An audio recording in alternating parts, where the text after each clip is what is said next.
two bolts, the one on the top and the one on the bottom. You're gonna pull out this caliper.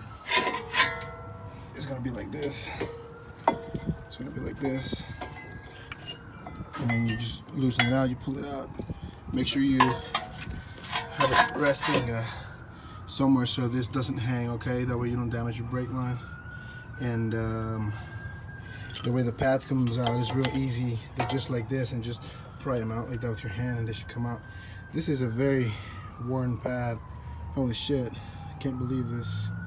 But that's what we're finally doing it today. So next thing we need to do is remove the rotor. And the way we're gonna do that is we're gonna go ahead and take this one. Remove this one, and take this off first, as a matter of fact. Yeah. So we gotta undo this bolt back here, and the other one down, and this bolt down here. So we can take this off and then take the rotor. All right, here we go.